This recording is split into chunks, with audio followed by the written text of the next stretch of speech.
মাত্র 1 কাপ চালের গুঁড়া দিয়ে যে দারুণ রেসিপি তৈরি করা যায় আপনি ভাবতেই পারবেন না। আর এই রেসিপিটা মুখে দেওয়ার সাথে সাথে কিন্তু একেবারে মিলিয়ে যায়, এতটা নরম তুলতুলে।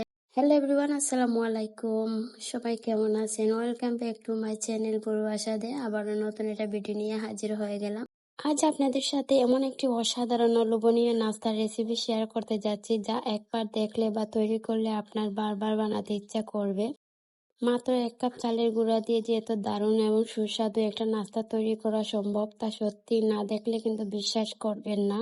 প্রথমে আমি 2 কাপ শুকনো চালের গুঁড়া খুব ভালোভাবে চেলে পরিষ্কার করে নিয়েছি। এরপর চুলায় একটি প্যান বসিয়ে নেব। তো তাতে পরিমাণ মতো পানি দিয়ে দিব। তো আমি এখানে 1 কাপ পানি দিয়ে দিয়েছি।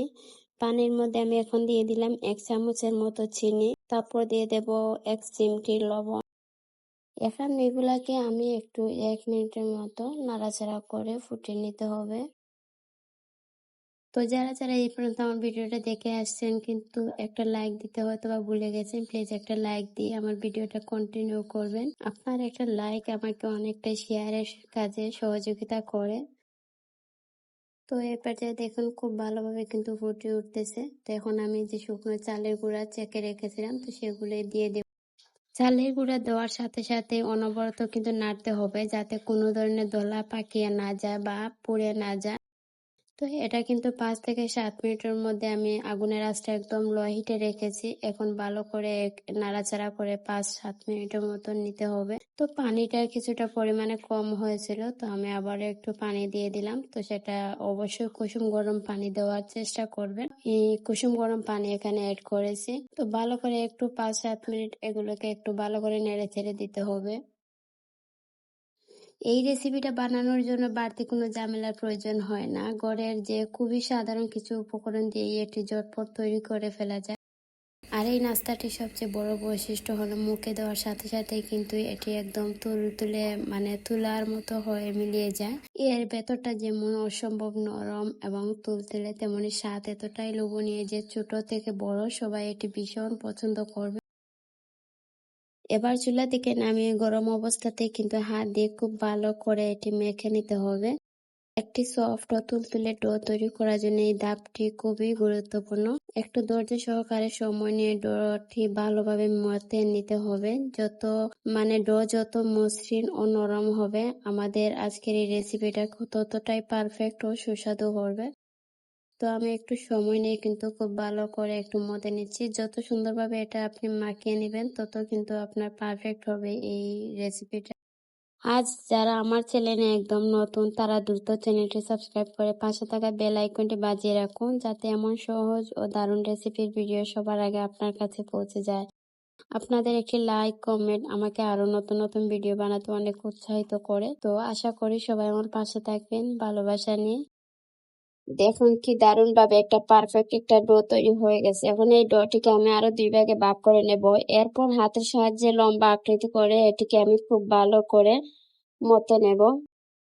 এখন আমি আবারও একটু ভালো করে একটু হাতের সাহায্যে কিন্তু মাখিয়ে নিচ্ছি, যাতে আর একটু সফট হয়। আসলে এই ডোটা যত বেশি সফট হবে তত কিন্তু আপনার রেসিপিটা একদম নরম তুলতুলে হবে। তো এই জন্য একটু বেশি সময় নিয়ে কিন্তু হাতে মাখিয়ে নিতে হবে। তো এখন আমি এটা একটু লম্বা আকৃতির করে নিলাম। তো এখান থেকেই কিন্তু আমি ছোট ছোট করে বল তৈরি করার জন্য ছোট ছোট লিচি কেটে নেব। তো এই যে দেখুন একদম ছোট, আর সবগুলা কিন্তু একই সাইজের করে নিতে হবে। যারা এই পর্যন্ত এসে একটা লাইক দিতে ভুলে গেছেন, প্লিজ একটা লাইক দিয়ে দিবেন। আপনার একটা লাইক শেয়ারের কাছে সহযোগিতা করে, অনেকটা দূরে এগিয়ে যেতে সাহায্য করে।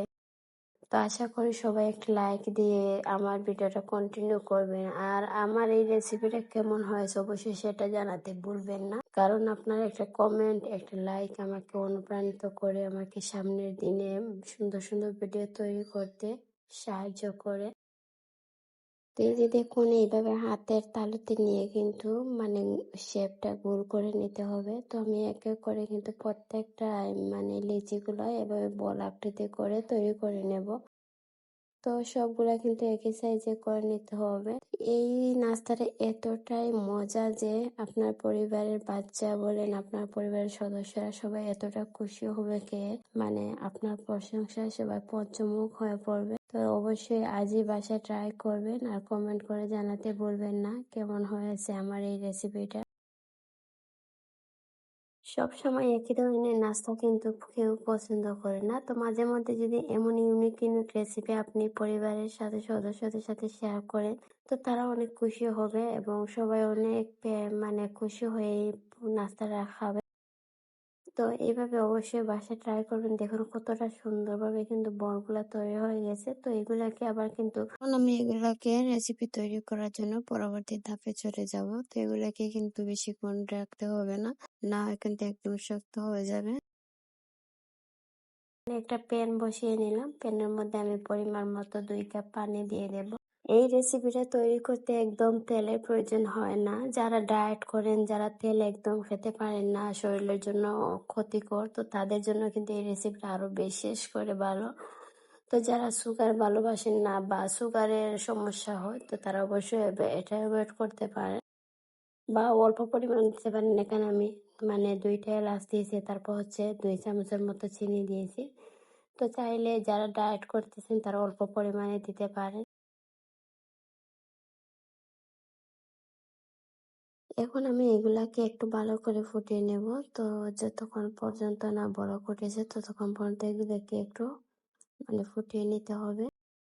তো পানিগুলো যখন দেখো যে একদম ফুটে উঠতেছে, এই যে দেখুন ফুটে উঠতেছে, তো এই পর্যায়ে এসে আমি কিন্তু যে চালের গুঁড়া দিয়ে যে আমি বল আকৃতি তৈরি করেছিলাম, তো সেই বলগুলো আমি দিয়ে দেব।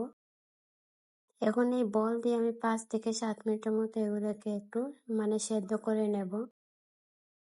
তো আগুনের আঁচটা একদম লো হিটে রাখতে হবে। তো একটু ভালো করে কিন্তু মানে এগুলোকে অনবরত নাড়াচাড়া করতে হবে, তাহলে কিন্তু 4-5টা মানে সবগুলো দিক দিয়েই কিন্তু এগুলা হয়ে যাবে সেদ্ধ।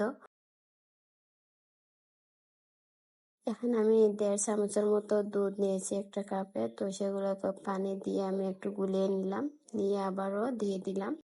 তো এগুলা কিন্তু এই দুধটা কিন্তু সেদ্ধ হওয়ার পরে দিতে হবে, মানে 5-7 মিনিট পরে দিতে হবে, না হয় কিন্তু মানে পারফেক্ট ভাবে তৈরি হবে না। তো এখন আমি আবারও 3-4 মিনিটের মতো এগুলাকে একটু সেদ্ধ করে নেব।